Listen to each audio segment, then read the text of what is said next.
you.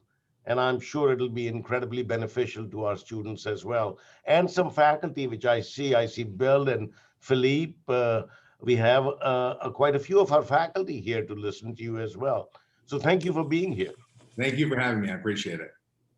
Yeah, thanks, Arvind. And I want to first of all, I want to start off by first of all thanking Dr. Philippe Hercot, good friend, faculty member, of course. He was very instrumental in helping us make this happen. We've been talking about this since November, and we're just, both of us are just incredibly thrilled that Isaiah could join us today. We've actually even reached out to Ross Bjork and the athletic department to see if any of the student athletes wanted to join us too today, because obviously this is a special occasion to have Isaiah with us.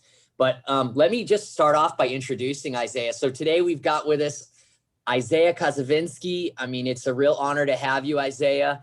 What a background. Talk about a diverse background. So Isaiah's diverse background includes earning 2 degrees from Harvard University, playing in the National Football League for 8 years, and in between, of course, this is in between his 2 Harvard degrees, and achieving success as an experienced entrepreneur and investor.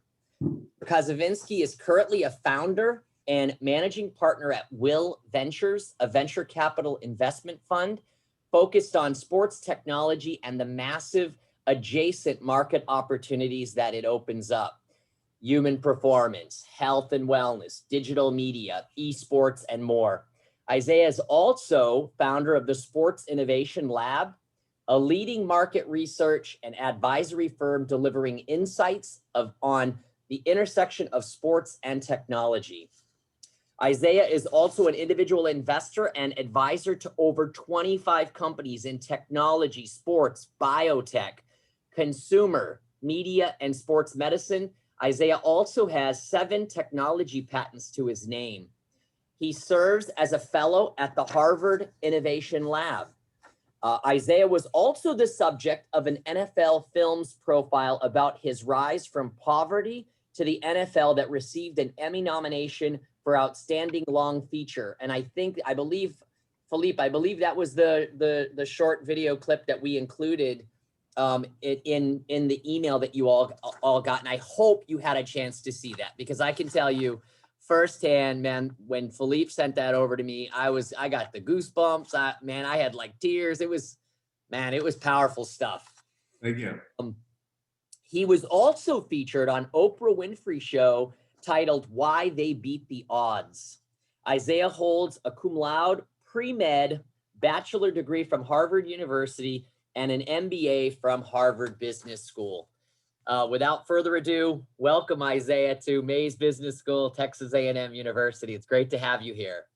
Thanks for having me, and Richard, thanks for the very thorough background, and it's fantastic to be here. Arvind, thanks for also the warm welcome as well, and thanks the entire group of professors and students on this. And Philippe, you said it well, Richard. Philippe was instrumental in this and really hit it off with Philippe within the first 5 minutes of talking, and the same thing with you, Richard. It's been great. It's great to be on here today and discuss not only business but life as well. Excellent. So I'm gonna throw out the question that really everyone wants to know, which is, man, what was it like as a day in the life of Isaiah Kacyvenski in the NFL? Because we all want to know, what was that like? Wow.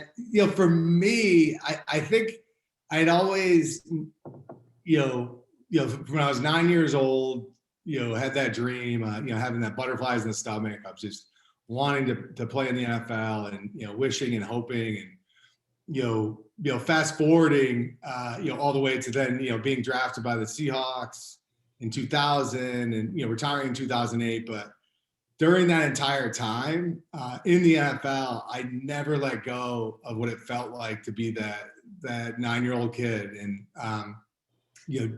just how amazing and grateful I was every single day to be there. And, make no mistake about it, the NFL is is a very, very cutthroat business. It's highly competitive. You've got, they're bringing in, 7 to 10, I was a linebacker, so they're bringing in 7 to 10 linebackers to take your job every single year. And I was never a superstar. I was a grinder. So I was barely holding on every single year.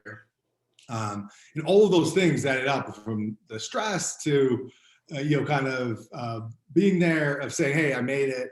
I always threw that away, and I never let anybody affect how much I always brought it down to the very, very simple, basic things, which is I loved playing the game, how lucky I was to play. And when you do that, it really affected how I approached every single day, which is I love the practices, I love the lifts, I love the meetings, I love the games. The games were like gravy, right, on top of it all. And, like just completely shocked. I'm still in shock, right? And, 12 years plus retired, and, getting to play alongside and against like Jerry Rice and Peyton, guys I had idolized growing up. And now I'm on the same field with them, either tackling them or playing with them. It was pretty crazy. But I think that aspect of it, it never grew old for me. And you have to put it to the side and compartmentalize that. But I felt like, a lot of those, probably people on this Zoom call, which is love the game, love to play it. And I always thought of myself as that person and never forgot like how lucky I was to be there. So it made it just unbelievably enjoyable in every single way. Excellent. Well, look, man, you didn't have an easy childhood, as most of us who have seen, your video are well aware of, and why I tell everyone what a powerful story you've got. I'd like to know, can you tell us a little bit about that and how it influenced what you've done since? Absolutely. So I grew up in upstate New York, grew up in poverty. I was the youngest of 5 kids, and both parents were in orphanages. My mom was in an orphanage during her childhood for the first 13 years of her life. And my father was in and out of orphanages as well. So they had pretty tough childhoods across the board. And then, my father was an alcoholic growing up. He's now been, I think it's, 30 years. Yeah, it is. It's 30 years plus sober. But, growing up, early days, very, very tough. But, grew up in poverty, was homeless for parts of my childhood. My dad kind of went in and out of jobs. My mom was an unbelievably huge guiding light at an early age. And my father ended up being just an amazing impact on my life after he got sober, turned his life around. But they both had really, really tough lives. My mom really turned that tough life into saying, all right, I've got 5 kids I love to death.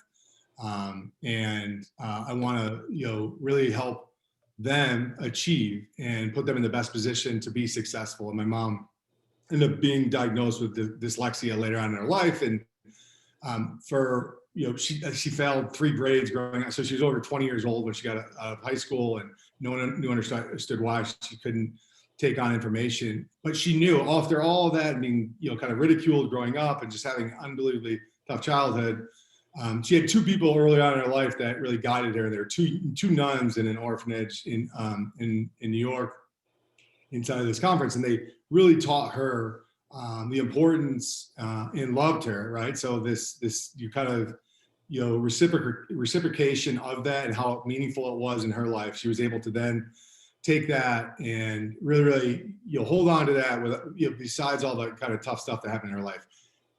I say that all because it's really, really important. That then affected all 5 of us kids. And we didn't have a lot. We didn't have hot water. We didn't have a TV. We didn't have a telephone for large chunks of our childhood. This idea of not having a lot, but really feeling that we did have a lot. She did an amazing job of doing that. And she was, one of the characteristics that my mom gave me from an early age, it shaped me, was she was relentlessly positive and just refused to just sit on negativity. Not that she would kind of bury it, but refuse to sit on that, and always understand that there was good to come in everything, and there's always good to come around the corner. And this idea of kind of hope, and she did an amazing job of really helping me understand how amazing this country is too. if I want to control my destiny, I can. And that was one of the biggest pieces of my childhood. And she used to, there was, some of the other aspects around what she did, kind of, we could dive into some of this as well. One of the aspects she did was, you can say I want to control my own destiny, but as a kid, you realize you want more. And I knew from an early age, when I grew up, I wanted to be able to provide for my family, be able to kind of have more. But at the same time, you can potentially fall in this idea of just feeling sorry for yourself, right? Of just saying, hey, there's so many things stacked against me and everything else. And that was one of the things that my mom did an amazing job of helping me understand. There's a lot of hurt in the world. There's just a lot of hurt across the board. There's a lot of people that hurt across that sometimes their voices just aren't heard. And one of the things that my mom did, we had a record player, and she used to play at Martin Luther King's "I Have a Dream" speech once a week for us kids, sit us down, all 5 of us, and she played that once a week on a record player. And it really helped me understand at a super, super young age that this idea of kind of empathy and understanding, or trying to walk in someone else's shoes, not that you always can, but I think that idea really kind of helped me, put things in perspective. And that really helped shape me in the last thing I'll say that she did is she gave us books, and we didn't have TV or anything else, but she gave us books like crazy. Our treat was to go to the library and, come out with 20 stack of like 20 books. And we had required reading time on Sundays. It was like, stuck in a room for like 5-6 hours. And she's like, listen, you can read everything you want, from I really gravitated towards biographies and, athletes, and, really what, this idea of like following people's paths. And there's almost a blueprint that kind of came out for me, where you kind of saw this kind of connective theme of just unbelievably intense hard work.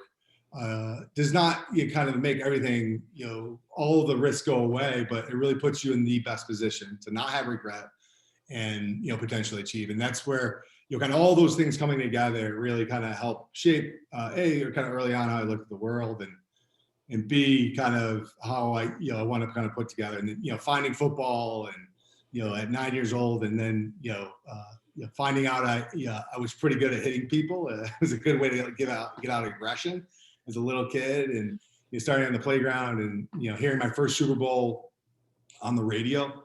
Remember just, knowing my family had played sports, but just sitting next to the radio when they said there's a Super Bowl on that day. It was the New England Patriots Chicago Bears Super Bowl. I believe it was 1986 the season, but Monsters of Midway, like Refrigerator Perry, that whole crew, and I became obsessed with the Bears from that, even while growing up in New York. And it was kind of history from there, as I knew what I wanted to do, and had a bunch of kind of steps along the way to really, I had a very, very important wake up moment. I was 14 years old, and happy to kind of go into that, but it was kind of pivotal that really kind of changed my life, which is this moment of epiphany and looking in the mirror of saying, what do you want out of your life, and are you willing to put the work in? So I think we all can say we want to work hard and do it, but this idea of committing to not looking back, not having any regret. And that was kind of happened when I was 14 years old, and haven't looked back from that time since. And Mom passed away in high school, as she was an unbelievably religious woman, hence Isaiah, and brother's name was Israel. And I would say all kids have a biblical tie to their name, but she was a missionary and used to travel across the country around that, even with very little in her pockets. Ended up being hit by a truck my senior year in high school.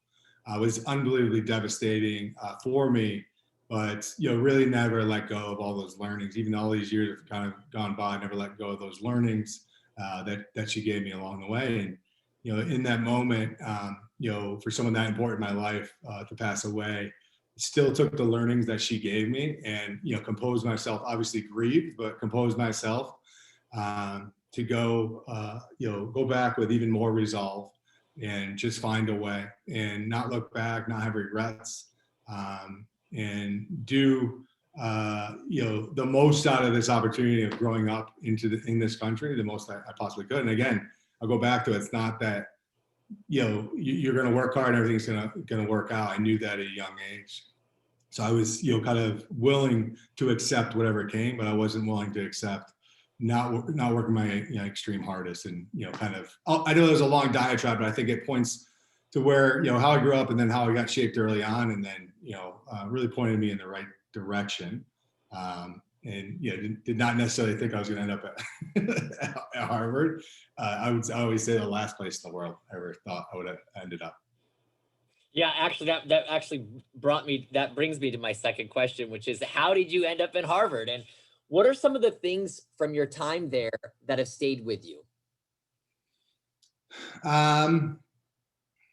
So, all right, I'll ask the first question, and then the next question is also kind of a little more nuanced. But for me, I think making up that deciding moment. I was 14 years old. I wanted to play on the varsity football team, and I didn't make the team as a freshman. And it had been a goal of mine. And I remember coming back that night, not being able to get to bed. It was 9 o'clock, 10 o'clock, 11 o'clock, 12. And all of a sudden, kind of, very early morning hours, it dawned on me what was bothering me is, kind of, I had no one to blame except for myself. I didn't work hard enough. And it was one of those things that was like the complete clarity of thought, epiphany.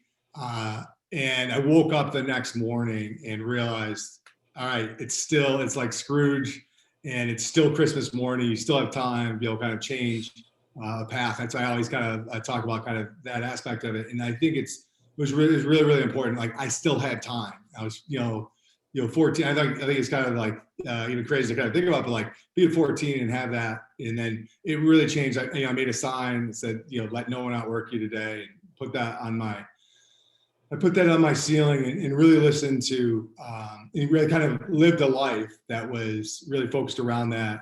Day at a time, no regrets, working extremely hard, and really bought that not to only sports, but academics and, community, everything I could do. And, I was the kid that raised my hand, 20 hands in class. Raised my hand 20 times in class, and kids moaning and groaning around that, every single day. But, the fact is, I didn't care. I wanted to hold myself to my own standard, and be able to do it. So long story short, I look back, by the time I was a senior, I wouldn't say heavily recruited for football. I was football, wrestling, and track. And a lot of people had looked at me, although I had good stats on the field, they looked at me that I was a safety. And a lot of people just didn't think I was going to be big enough to be a linebacker. And I was about 200 pounds, and they called me a tweener. So I didn't get highly recruited. A lot of teams just stopped recruiting and just said, I don't know where to put them. And ended up, really, having an amazing kind of experience. I remember taking a trip. I had verbally committed to University of Connecticut. They finally offered me, and took a trip. Harvard came calling, a couple weeks before the signing date, and I always remember thinking that, wow, yeah, I think this would be a kind of a cool story. Just tell my grandkids I took a trip to Harvard, and that'd be funny. And ended up, taking that trip and loving it. And just, I always thought I was going to be kind of a misfit. I didn't think I would fit in at all. I thought I just didn't have the background that was going to fit in. I wasn't, a legacy from money, or, I just had these preconceived notions in my head. But I wasn't kind of, super nerd with like, pocket protector. But the fact is, there's a great kaleidoscope of people that were there, and that truly loved that experience. And it became very, very clear to me after that visit that this is the place to go. And really getting some great guidance, like I have throughout kind of my entire life from a lot of different people. But Coach Tim Murphy, who's still at Harvard as well, just really authentic person. He's been a father figure in my life as long as I've known him. He's been just amazing, and really help guide the kind of decision-making process for that. And amazing experience. I would say that the 4 years at Harvard for me were really a time of massive growth, and really changed how I looked at the world, and taught me how to question everything. And I think, I say this a lot, but any degree is just a piece of paper, right? A diploma is a piece of paper, and it's really about that experience. And Richard, that was kind of your question around this. It was really about the experience there, and absolutely loved it. My backup plan, I knew I wanted to play in the NFL. I figured if I worked hard enough, they'd find me. And, my backup plan was to be a doctor, right? And, always having contingency plans ready to go, but it was going all in on this idea of wanting to play in the NFL. Just worked extremely hard to do that. I held down 4 jobs. So, pre-med, football really is a year, as you guys kind of probably know, a year-round training regimen, especially as, I wanted to go on to the next level, but I held down 4 jobs as well.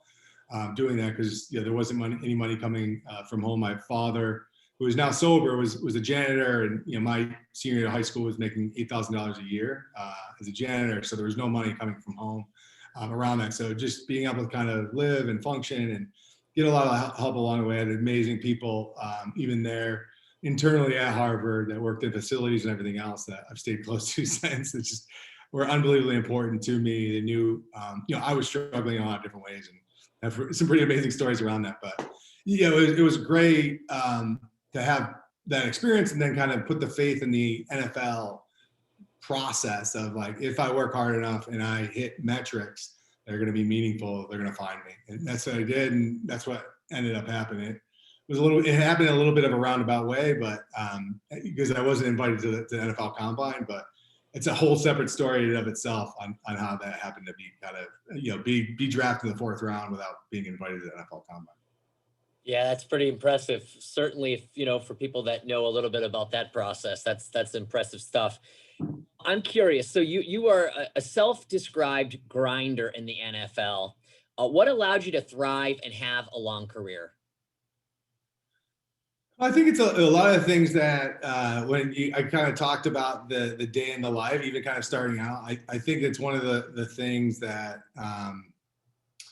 like any walk of life, and especially in business, I think if you're really, really passionate about what you do, and we look at this like even now, investing in entrepreneurs at the early stage, and it is very much about the people around them, but having a deep passion and love for what I did, it wasn't ever a job for me. And I think the most successful people in the world really talk about what they do as it doesn't feel like a job. It's just something they absolutely love to do, and that's what it was for me. And that's why I think I stuck around as long as I did.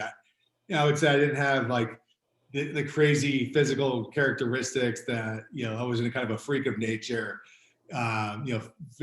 Physiology wise, but really maximize everything I had. And then where you can make up a lot of ground in the NFL is to be unbelievably prepared, right? And kind of there's a fine line of being able to kind of do that, but really putting all that preparation in where you can gain that half step, you can gain that full step wherever it may be, and you can make up some deficiency somewhere. And also, I think I was willing to do the dirty work, right? I was willing to play special teams, which is kind of I won the starting middle linebacker job my 3rd year, but my all 8 years, even when I did that, I never asked to come off special teams. I knew that was one of the reasons I was going to stay in the NFL as long as I could. And you're going down and sacrificing body on kickoffs and punts and blocking, whatever it may be. I always would raise my hand and say I'd love to. Because I truly did. I wanted to step foot on the field every chance I could and show myself, and love that entire process. But I think that really allowed me to stay around. And there's one thing that I think is a nice transfer from sports to elite sports and business, but I think sports in general, which is one of the things that coaches like Mike Holmgren was the coach there when I was there, and even the coaching staff. They knew they could rely on me if I was the starter or not the starter. If I was 3rd or in the depth chart or whatever it may be, if my number was called, I was going to be mentally prepared. And I think there's a lot that goes with that, and there's a lot of trust that's built up over time for that. So I think having that, and having kind of a staff and an ownership group. Paul Allen's the owner, having the entire kind of ownership group. The ownership group and the kind of the staff that recognized that, I think was important as well. You got to be in the right situation for that. As you look at composition of a locker room, composition of team, how it all comes together. I knew my role, not that I ever felt it was capped, but looking back on my career, knowing that I probably was not going to be kind of a superstar, but embracing every single chance and opportunity that I had, instead of saying, I should get I should get a shot at this. Why am I not getting this? Why am I not getting a contract? Whatever it may be. I can tell you the truth. I really didn't care, other than if there was a kind of a mutual level of respect on both sides. And I think that was an important piece of it. So sorry for the long-winded answer, but I think that it kind of answers that aspect of kind of staying around for a long time and being able to kind of build from that. Excellent. You donated your brain for CTE research. Can you talk about why you did that and the work that you've done to make contact sports more safe? Yeah, so it's a good question. So my roommate from college, Kacyvenski, I'll kind of fast forward through this, but my roommate from college, Kacyvenski, is really kind of a thought leader in the head trauma space. He's got a PhD in neuroscience now, and he ended up, the typical role of two Harvard roommates. He ended up wrestling in the WWE.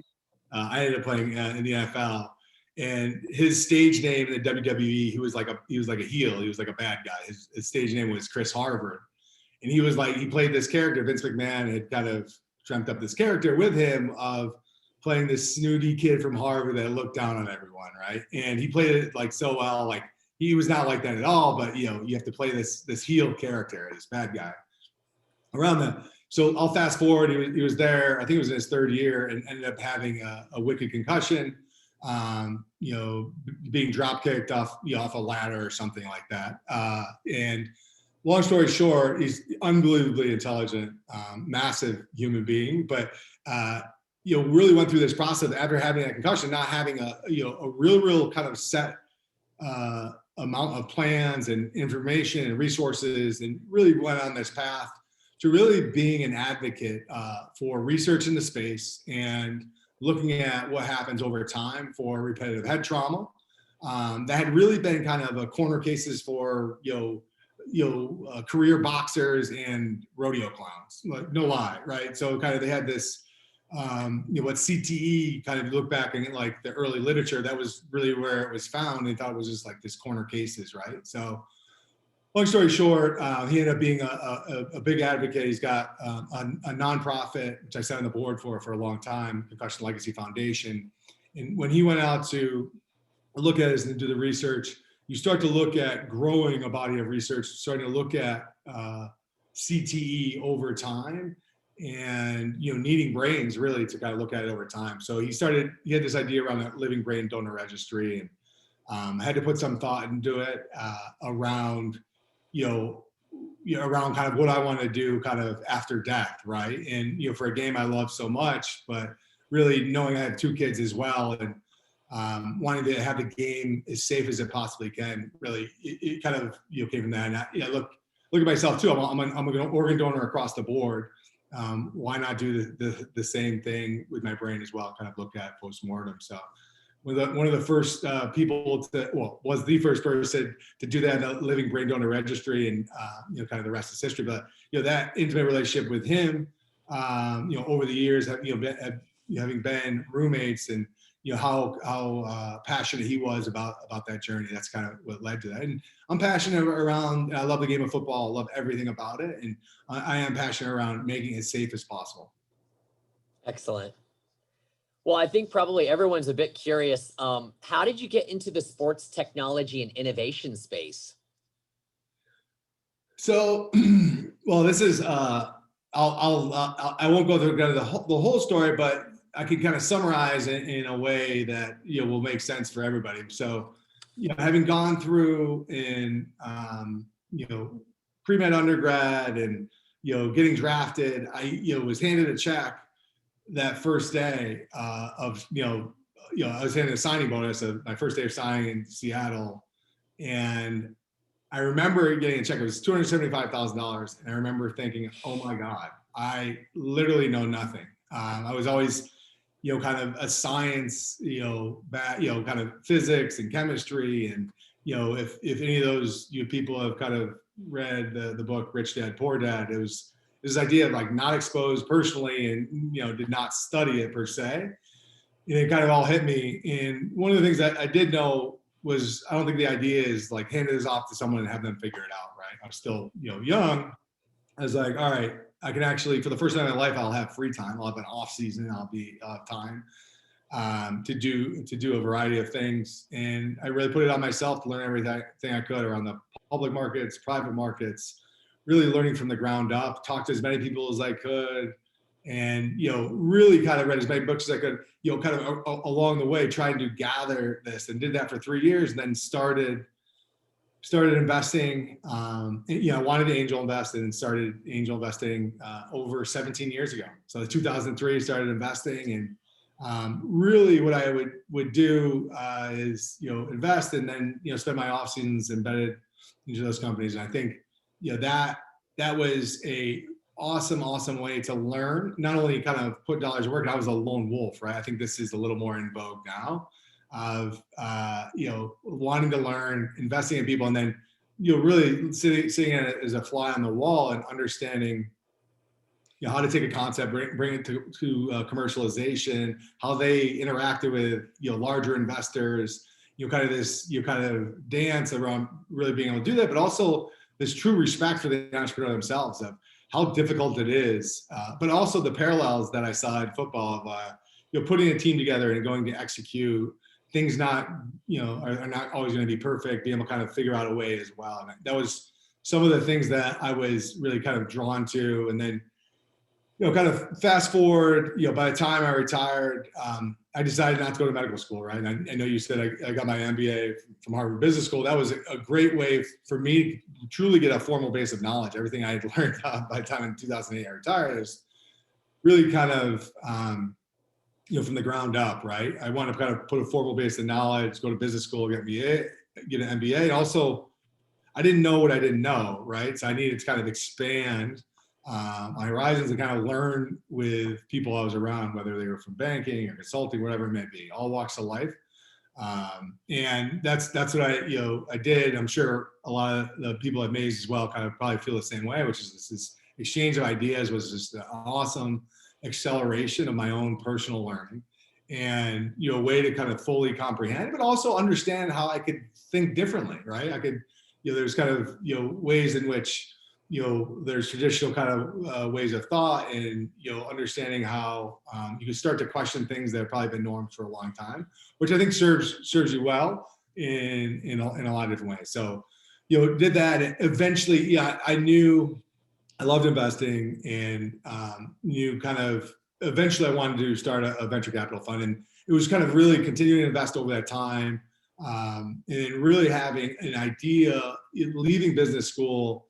Really, my initial thought was to become an associate at a venture capital fund, and kind of at some point kind of work over to start my own fund, cut out, which is kind of traditional way to kind of start a venture capital fund, and got some great advice from some mentors along the way of Rick Frisbee being one of them, who's the founder of Battery Ventures, big investment firm that started at early stage and has since grown. Really gave me some great advice of, become an entrepreneur first. So you can always say you were in those shoes. It's a very authentic way when you're on the venture, when you're a venture capitalist, years down the road, you understand what it's like to have your back against the wall, and, really, stare kind of immense odds in the face. Right. And I think there's something that's really, really important around that, and, this idea of like all the hard work and many hats you have to wear when you're an entrepreneur. A great piece of advice, and really kind of exposed me. I joined a company, MC10, met my co-founder of Will Ventures, Brian Riley, there. We've been working together for 10 years, and the rest really has been history. This idea, though, that even as a player, even kind of early on, I started to kind of craft points of view of what I would call interconnectedness of people, call sports being this little kind of perceived niche market for long periods of time. How I kind of looked at sports and my experience around that as ways to kind of, really, really interconnect with other big markets, right? And I always used to think about this as like, I had a love and passion for medicine, physiology, whatever it may be, healthcare, as someone that was really focused on that area. But I remember always thinking, like, this isn't just a healthcare story. This is, in the end, everybody wants to feel the best they possibly can. Everybody wants to recover as quickly as they possibly can from injury or anything else.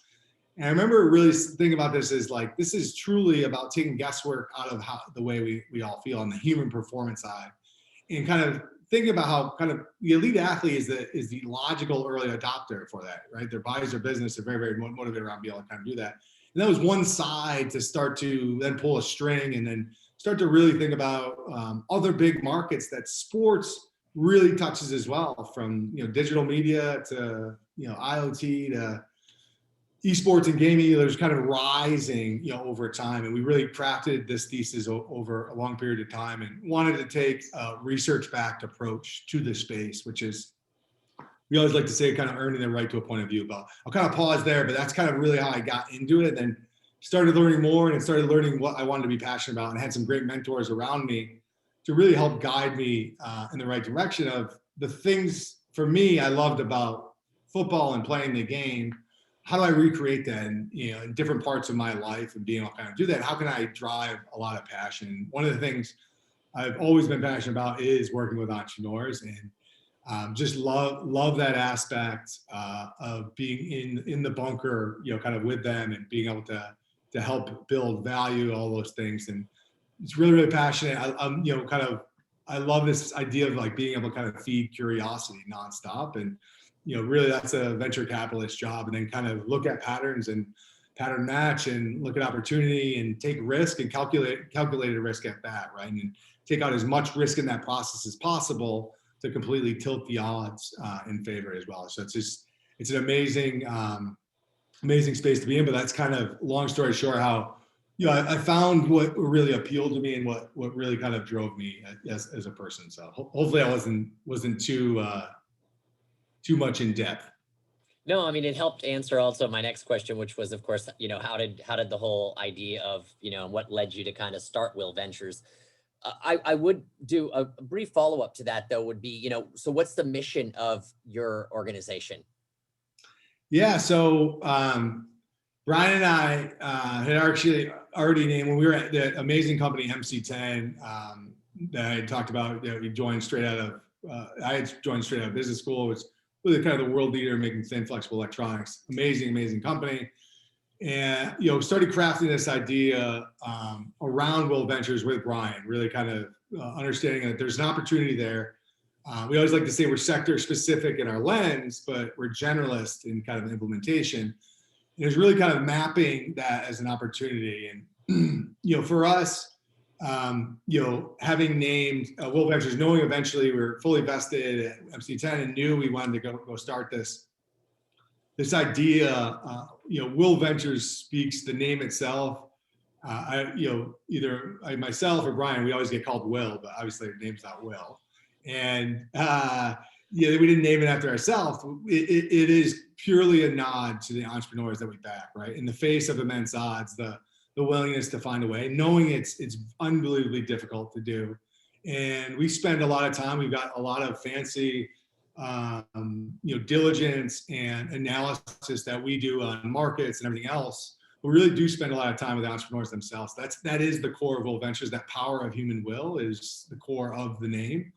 Obviously, it's very authentic. It means a lot to myself. Brian, my co-founder, had a very similar background as myself.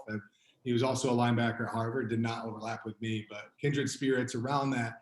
But this idea, this interconnected, even going beyond, being just, kind of entrepreneurs, this idea of, I think people overall in society can really appreciate this as well, right? This interconnected idea of the daily struggle to overcome whatever it may be. And everybody kind of deals with a lot. And I think that's one of the things that has resonated with not only kind of the entrepreneurs, but also kind of our investors and, our ecosystem that we really work with as we build an enduring firm, really with the right approach and kind of, holding kind of the entrepreneur up there and holding it to a high standard as well. So that idea of kind of, starting Will Ventures, what it stands for, to kind of your question as well is important. We always like to say too, it's not a tagline for us, the power of human, it's not a tagline, it is how we run our business. We've got, amazing team right now. We've got a team of 4, all former athletes. We're 50% male, 50% female,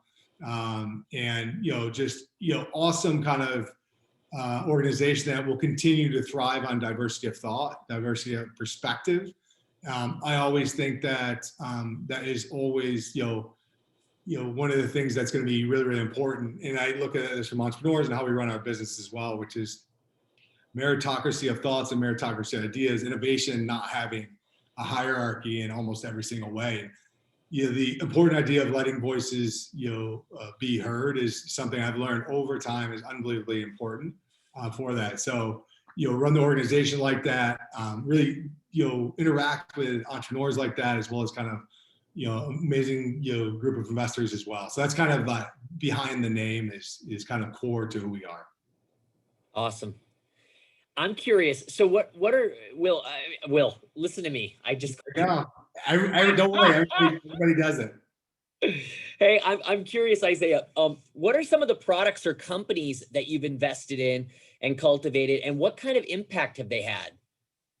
Yeah, so we've got kind of a great kind of group of portfolio. We've got 15 portfolio companies right now, and just an amazing group of entrepreneurs across a lot of different areas, right? We've really divided the world into kind of 2 separate areas. One's really around this idea of human performance, right? And we're technology focused, and even that's kind of broadly defined. But if you look at kind of either you start in sports or push into massive market, or have an amazing technology product that is kind of has applicability in sports, push into a big market, you have to do that. So that lens is super important to us, which you have to land on these massive markets. And as we've defined them very, very clearly, right? Having taken that research-backed approach and thesis-driven approach too, where we think there's pain points in the market. And as we look at the largest companies in the world, what are their pain points? What are their opportunity areas? And then, really bring that back down all the way to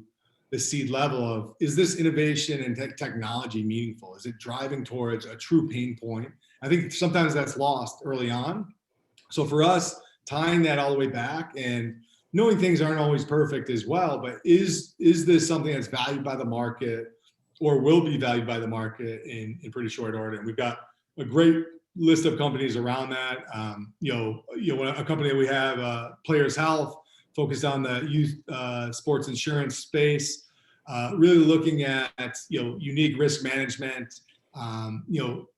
Insurance itself is a pretty antiquated market, and the kind of the hurdle for innovation, merely digitizing the entire process around kind of risk management, general liability, especially for kind of small kind of leagues across the entire nation, is what is perceived niche market, but an amazing beachhead is really kind of serving that, consolidating a lot of that kind of fragmented area. And a surprisingly very, very large market, has done an amazing job of growing and continuing to grow through COVID. And amazing, we as a kind of a side note, we lead or co-lead a lot of those rounds we get into. It's typically a seed stage company that we invest into, and really lead that round, and really co-invest with other companies that were complementary, as well as this true kind of complementary aspect of being able to help the entrepreneur connect the dots quicker, just be more efficient with their time and everything as well. So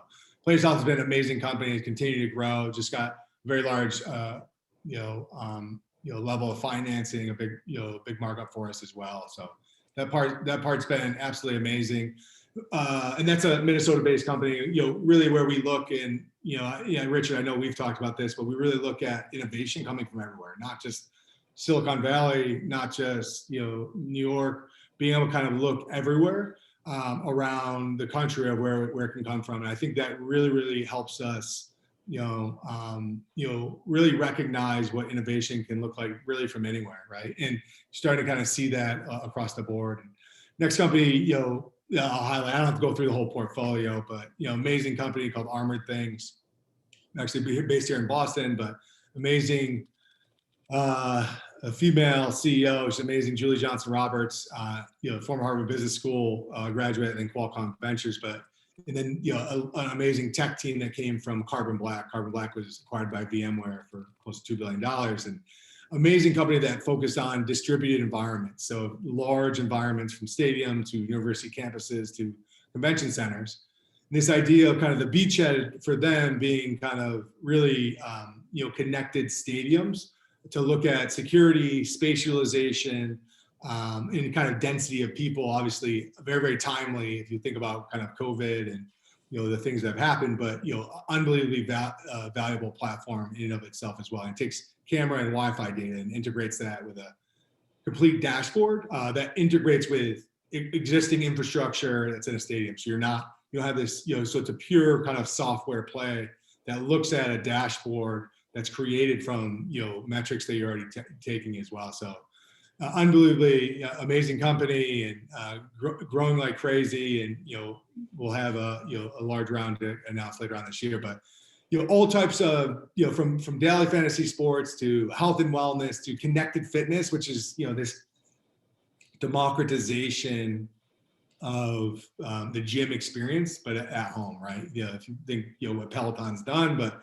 really having a strong point of view of the long-term adoption of the ease of use around that as well. Amazing company called Lightboxer that we led their round. Really an at-home boxing fitness solution that uses it's an entire hardware platform that has lights light up that you punch as hard as you possibly can to music. So it's fully synchronized to music, growing like crazy, and really excited and differentiated play around that experience as well. But I continue to go on and on, but I don't want to spend the next 45 minutes for you. But those are kind of like some of the flavors we talk about. Some of the companies that we're invested in, super excited. And there's some, I know we're probably going to talk about other areas that I think that are going to be exciting over time, especially as we look forward, pulling out of COVID and, world going back to normal eventually, right? And, what's going to have a long tail or not. Excellent. Well, I guess what are some of the areas of business you are looking at closely over the next few years as potential opportunities for growth, or that you may not focus on quite as much? So I guess, this is a perfect segue into kind of where I was. So I think, there's a couple of things, which is, we really did a good job of mapping interest, mapping pain points in the market kind of prior to COVID, right? And we had kind of built up, again, kind of earned the right to points of views of markets, right? And that takes a lot of research and rolling up your sleeves and really understanding a lot of things. So having a perspective, even going into COVID and beyond, of, all right, if the world changed, people are stuck at home for long periods of time, how does that shift? And things we were very, very bullish on long-term, how is that accelerated adoption as well? So I think, what we've seen over that is, kind of really having strong perspectives around, specific areas like connected fitness that we were very, very long on as a segment that you look at kind of accelerated adoption, really kind of pulled in, 5 years plus in advance around the accelerated adoption of that at-home gym experience. What's that going to look like? And consumers just don't unlearn that coming out of, being at home for long periods of time, right? You start to have that kind of adoption and long tail around that. So that could really be said at health and wellness as an entire segment.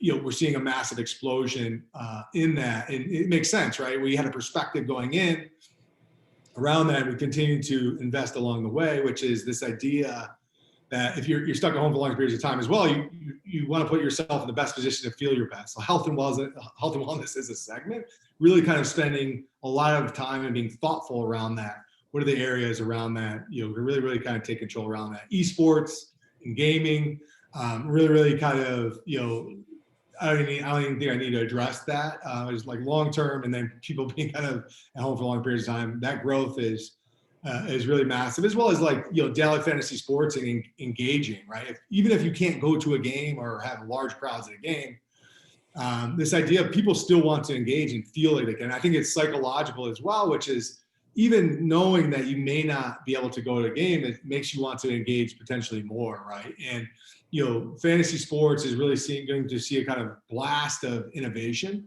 that this country is really going to continue to develop, as well as globally as well. But I think that's going to be, really, really interesting and important around that. And you'll kind of see different iterations around that. And think about that as way of, different ways to entertain and kind of different ways to, have, kind of a very nuanced approach with that as well. I think there's areas that also that, kind of we haven't touched as well, which is, telehealth, accelerated adoption, as well as kind of, if you think about sports medicine, another area ripe for disruption, hasn't truly been innovated over long periods of time. Nutrition as a segment, and again, we've defined tech very, very broadly, as, hardware, software, nutrition as a space, and materials as a space.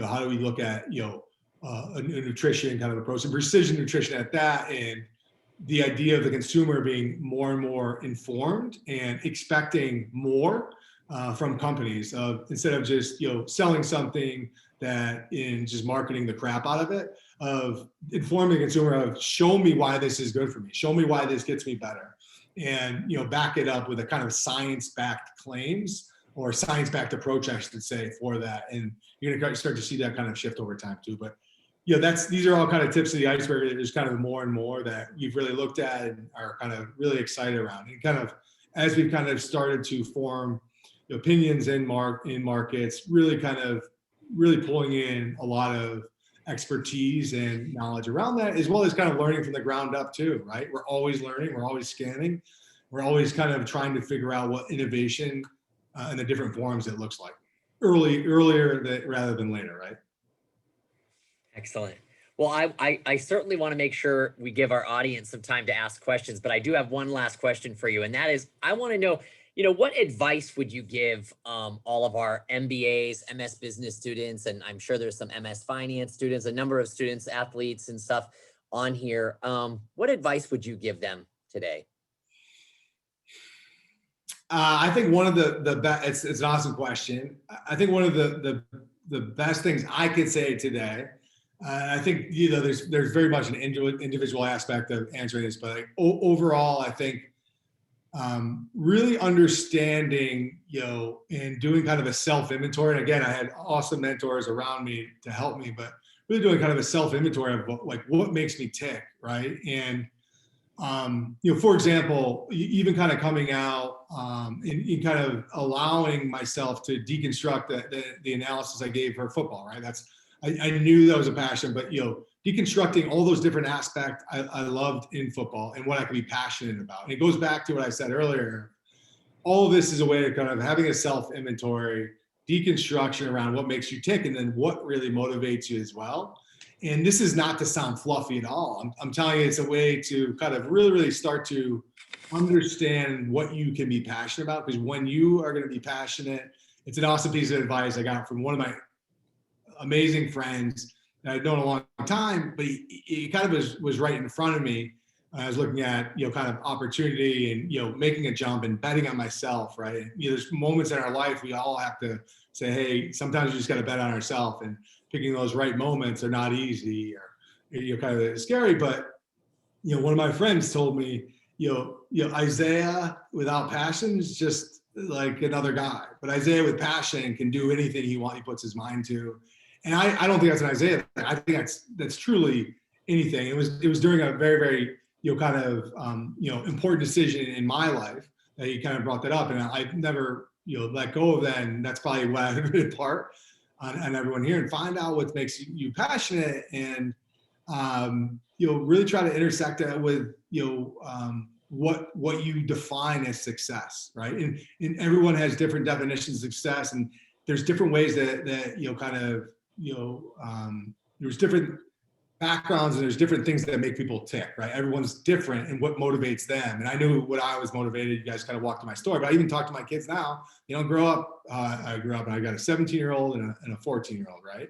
And me and my wife, we talk about it all the time of really, really understanding what motivates you, really where you want to drive, where you're going to kind of find passion from as well. And that's different for a lot of different people. I was, really, really driven to want more, to provide more for my family and everything else, as well as along the way, stayed true to the journey and found joy in the process. And that took time too. And that's probably one of the last things that I always talk about is, if you want success, it is not easy. And it's a lot of lonely nights by yourself. But if you enjoy that process along the way somewhat, find some way to enjoy the process, it just makes it so much better. And you can look back and not say, damn it, I missed all those times to truly enjoy those moments for accomplishment and everything else with family, with friends, whatever it may be. Picking those moments are really important. But that's also, right, part of the sacrifice that you have to go through, right? I mean, you hear these stories with, lots of superstars. I mean, the Kobe Bryants, those endless hours in the gym, they finish a game, everyone's going home, doing what they're doing. He's going to the gym. I mean, it's the difference makers. I mean, that's what it boils down to. Dr. Mahajan, I know you have a question. Yeah, I have to jump off this for another meeting, but I couldn't help but ask this question. Philippe is a Harvard guy. We have Harvard guys, VC guys. We don't get NFL guys too often. And so it's an NFL-related question. And it's really, you mentioned NFL is incredibly competitive. And emotion plays a critical part. Absolutely. And, it's not rare that in the heat of the moment, someone taking a late hit, unsportsmanlike conduct, 15-yard penalty, and you understand that's that passion. But what I sometimes don't understand is this professional athlete's mindset towards winning and losing. Because with all that passion in that heat of the moment, and you lose a really close game, what I have not been able to understand is how Tom Brady and Aaron Rodgers, after the Bucks and the Packers, go to each other and pat them on the back as if nothing happened. And that is the mindset of what happens. What's the difference between winning and losing at that moment? Because it seems like the moment the game is over, there's compartmentalization. There's a separation between emotion and professionalism and poise. Yeah. And that is what I want to understand. How does that happen? What happens at that moment?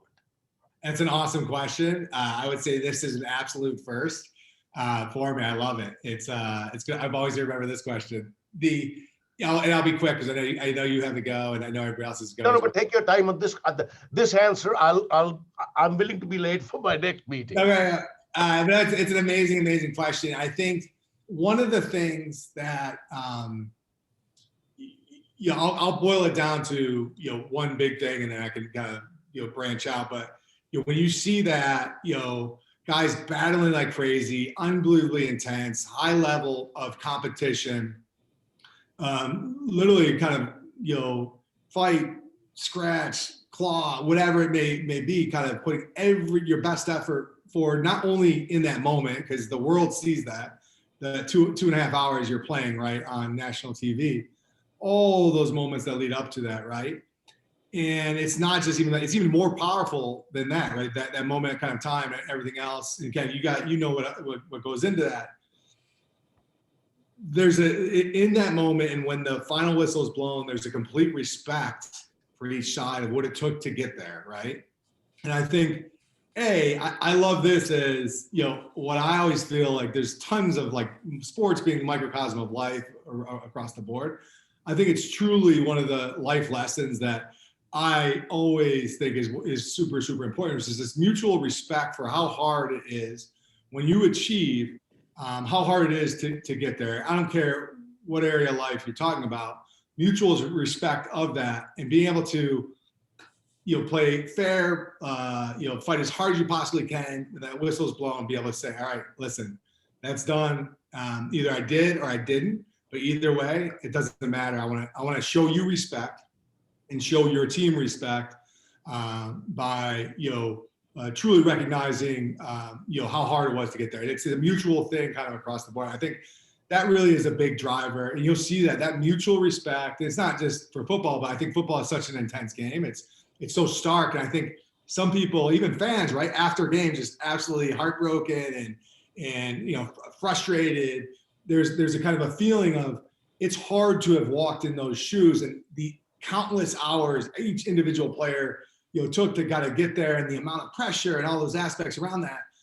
In the end, then having kind of a sigh of relief either way of like saying, all right, it's over. I'm going to do this kind of a sign of respect around that. And I think people also forget that players are human just like you and I. Like it doesn't matter. They're human and kind of what makes them tick, and they have families and they're providing for, and everybody comes from, one of the things I love about NFL locker rooms, they come from all walks of life, but you have this amazing kind of process of like it truly is this kind of melding together and everyone getting along and truly respecting to getting that level, because guys are getting picked off every single year where there's tons of guys that I would not even be able to tell you their first name, right? Because you played with so many different guys around that, and there's core that stay, and that core that stays has a true amount of respect for that. So I absolutely think it's an awesome question, and I really think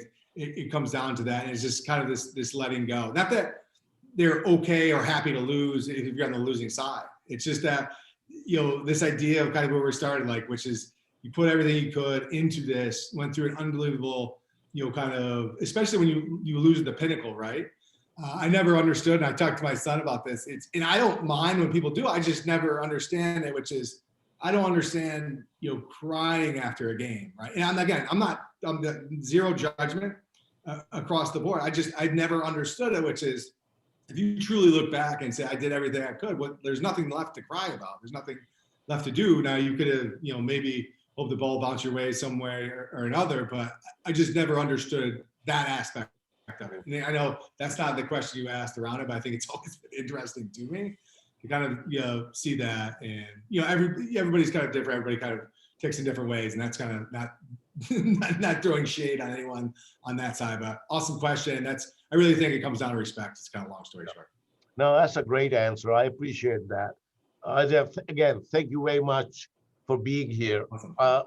I regret I have to jump off, but again, thank you very much. No, thanks for having me. I appreciate it. I'm honored. Thanks, Dr. Mahajan. Thank you, Richard. 2 business questions for you. The first one comes from Matthew Baird. I'm head of engineering for TigerRare, a sport tech startup focusing on helmet cooling systems. And I wanted to know how Will Ventures finds companies to invest in. Hint, hint. So I have a good friend that started TigerRare, so he must have had one of his engineers. So these guys are kind of, for us, running a process. I'm sure people can just probably look up TigerRare if they wanted it. We are not investors, but obviously think highly of the company itself and the founders. And these guys are, it's a good idea of kind of, when we look at innovation, you're looking at kind of true differentiation in the market and looking at opportunity, a repeatable kind of pipeline and understanding of how to kind of look at various markets, right? And come in a lot of different ways. Kind of, venture capital is an inherently risky business, period.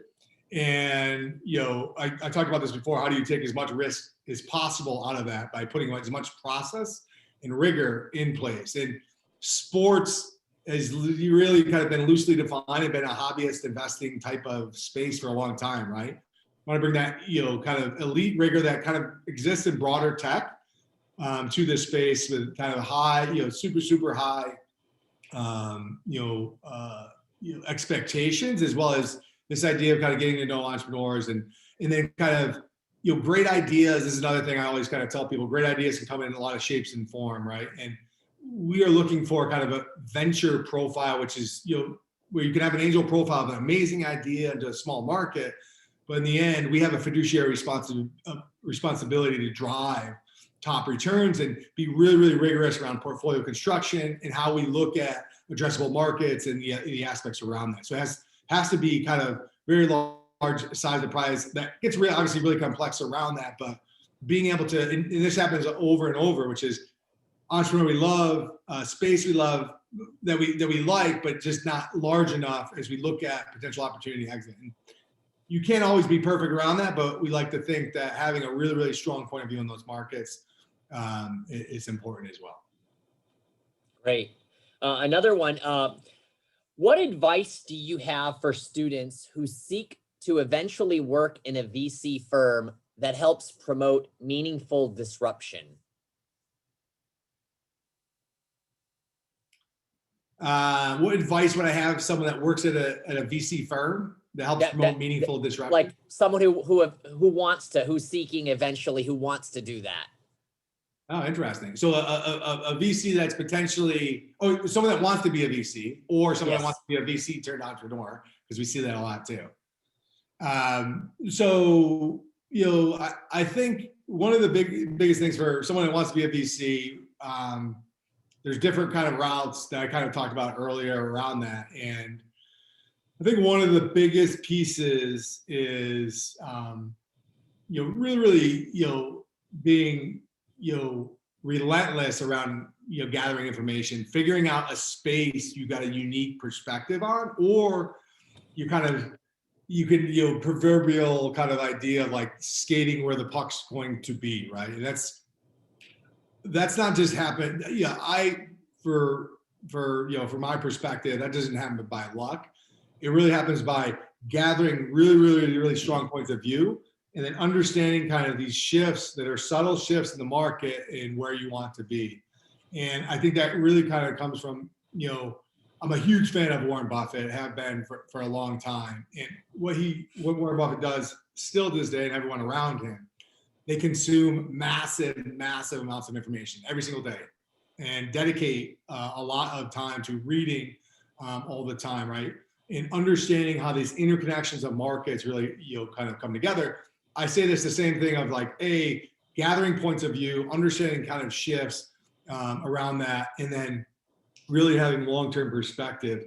It really, really does not, is not this kind of magical thing or happen by osmosis. You have to put all this crazy, tough work in. Now, the perspective of whether you want to be an entrepreneur or whether you want to start as kind of a venture associate, I'm a big believer, and you come from a lot of different walks of life. I knew if I was going to do that, Brian and myself start World Ventures, we were going to have to bet on ourselves. No one was just going to hand us a venture fund and be like, hey, here you go. And,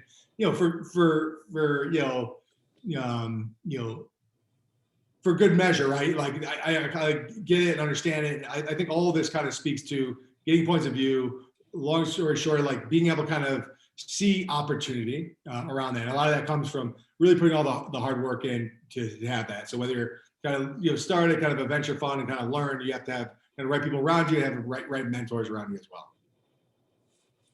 Excellent. Well, look, we're getting close to the 1:15 time mark. If there's no other questions, Philippe, do you want to add anything? Yes, Isaiah, thank you again. I've got to know you a bit. What I must say is that I'm sure on the football field, you were very strong, very fast. I saw some videos. I'm sure in your job, you're a shrewd investor. You are full of energy.